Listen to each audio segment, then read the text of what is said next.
43 seconds that changed everything. Jennifer Lopez's infamous 1998 interview that single-handedly derailed and destroyed her career. Today we discuss box office flops, public feuds, and high-profile breakups that JLo may never be able to recover from. Before we get into the best, worst interview that Jennifer Lopez has ever sat for, we need to discuss her most famous public feud that left a bad taste in the land of lambs. If you don't know what I mean by that, well, try and keep up. We're about to dig into JLo's feud with the self-proclaimed Christmas queen, Mariah Carey. And yes, lambs are what Mariah Carey's fans call themselves. Now, this feud has been going on for like decades. The feud to the public's eye started when Mariah Carey claimed she didn't know who Jennifer Lopez was. When asked about Jennifer Lopez in a 2008 interview, Mariah Carey famously said, "I don't know her." However, this feud actually began between the two back in the late 1990s when Lopez signed a record deal with Sony Music Entertainment and started working with Carey's then husband, Tommy Mottola. Now, this was actually a pivotal moment in JLo's career, and at the time, Mottola was the chairman and CEO and played a significant role in shaping JLo's early success. And to give you a little bit more context, he was very instrumental in launching the careers of various artists, including Mariah Carey, Celine Dion, Destiny's Child, and Shakira. So yeah, he was like a big man on campus.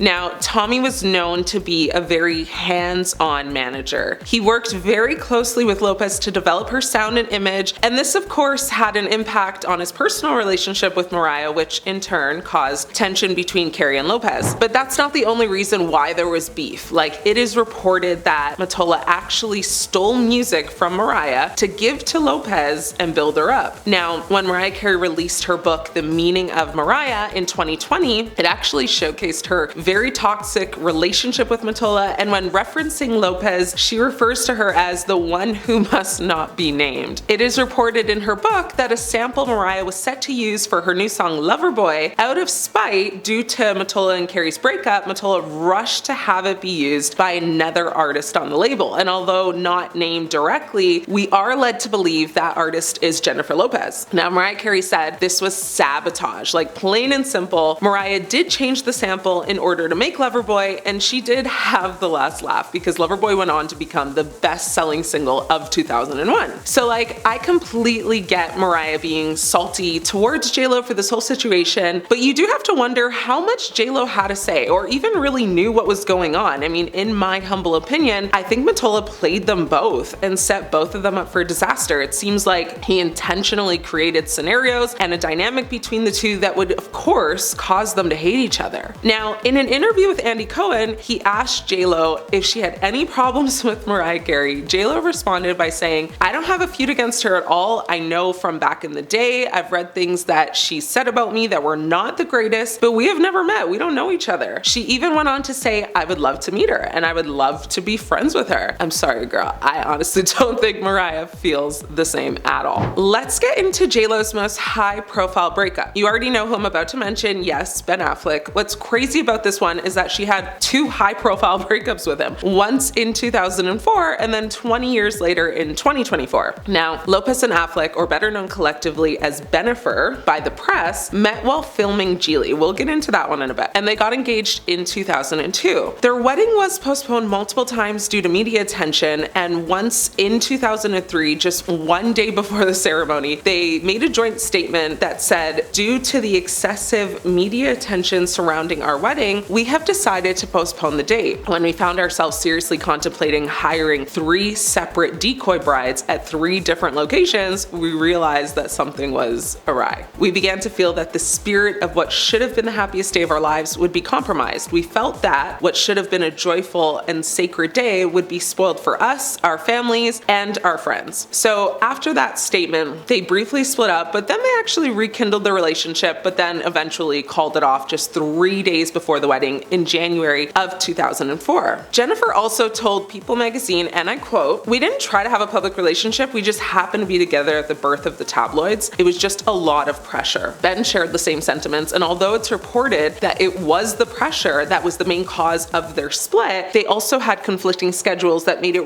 really difficult to maintain a healthy work-life balance, and it is said that the couple had different views on what to share publicly, which led to like a lot of conflict and tension. Now, at the time, Lopez described the breakup as the biggest heartbreak of her life, and saying that it felt like her whole bleeping world exploded. It even made her question if she belonged in the entertainment business. She said it took her 2 years to get over Ben, meaning when she was married to Mark Anthony, she still had strong feelings for Ben. So that kind of sounds like a rebound to me, right? Now, the couple's relationship captivated audiences and reminded people that even glamorous relationships can and will face challenges. Jen and Ben literally went on to live 2 totally separate lives, but they did always remain on friendly terms and supportive of one another. Ben would go on to marry Jennifer Garner, with whom he has 3 children with, and J-Lo rebounded onto Mark Anthony, with whom she had twins Max and Em with. Ben continued his acting career, starring in films like Hollywoodland, The Town, Argo, and more, and Jennifer released several albums, including Rebirth in 2005, Brave in 2007, and Love in 2011. She even judged on American Idol from 2011 to 2016. Now, let's not forget her acting career though, because listen, I do really love me a good J-Lo rom-com,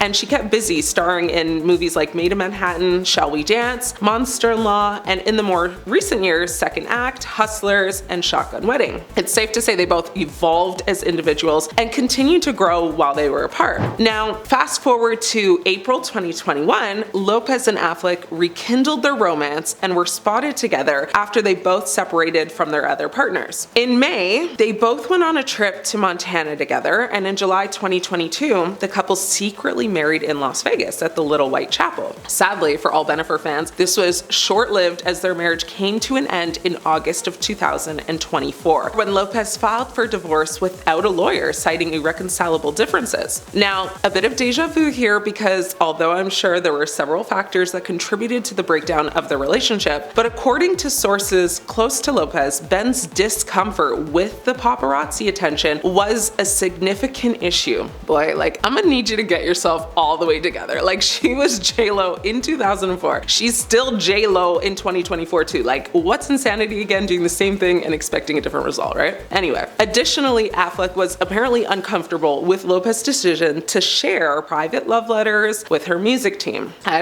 actually don't think many fans were shocked though, because the months leading up to the split, there were so many signs of trouble. The couple was rarely seen together, and when they were, Ben looked so miserable, like just down astronomically bad. And there's even one video that looks to be Ben slamming the car door in Jennifer's face while out running errands. Just not a good look. And to every person watching that video, it signaled the beginning of the end. Now, this second split from Ben, of course, was devastating to Bennifer fans worldwide and shocked many. Actually, no, it didn't really shock too many, to be honest, but it was sad, like, nonetheless. Okay, before I send you guys off with J-Lo's most infamous interview that almost ruined her career, I first want to talk about J-Lo's worst film. Not Jersey Girl, which was bad, not Atlas, also bad, and not U-Turn, which I bet you haven't even heard of that one, so you're welcome. No, let's talk about Geely. And to be fair, it's so bad, it's still not good. She actually should have won a Razzie for it, honestly. But to give you the quickest synopsis possible, Geely, played by Ben Affleck, is ordered to kidnap the psychologically challenged younger brother of a powerful federal prosecutor. Now, when plans go wrong, Geely's boss sends in Ricky, played by Jennifer Lopez, a gorgeous, like, free-spirited female gangster who has her own set of orders to assist with the kidnapping. But Geely begins falling for the decidedly unavailable Ricky, which could be a hazard to his occupation. Geely is widely regarded as one of the worst films of the 2000s. It has like a confusing storyline, underdeveloped characters, cringeworthy dialogue, and the acting is honestly horrible. And not just from Jen, but like from literally every person starring in the film. And there's a lot of big actors in the film. But it's not any interview for that film that almost blew up her career and status in Hollywood. No, it's actually a 1998 interview with Movieline. In this interview, she criticized several actresses' acting skills, saying that most were not good actresses and implying that acting is a craft that requires dedication and hard work. She went for Madonna, and to quote, she said, "Do I think she's a great performer? Yes. Do I think she's a great actress? No." She then went on to make even bigger mistakes by saying negative comments about other actresses, including Cameron Diaz, where she says, "A lucky model who's been given a lot of opportunities I just wish she would have done more with. She's beautiful and has a great presence though." And then went in on Gwyneth Paltrow saying, "Tell me what she's been in. I swear to God, I don't remember anything she was in. Some people get hot by association. I heard more about her and Brad Pitt than I ever heard about her work." Yes, she said all of that about Gwyneth Paltrow, like who would go on a few months later to win an Oscar. Her comments about Madonna, however, sparked a feud between the two, with Madonna later responding that Lopez couldn't sing. The interview was widely reported and created a media frenzy, damaging JLo's reputation and relationships within the industry. Lopez did apologize for her statements and said they were taken out of context and misquoted, but the damage was done, and it even made Lopez consider quitting the industry altogether. I just think it's funny that JLo had so many opinions on who is or isn't a great actress, as if she is a great actress herself. None of her critiques aged well, and most can be said about her today if we're being honest.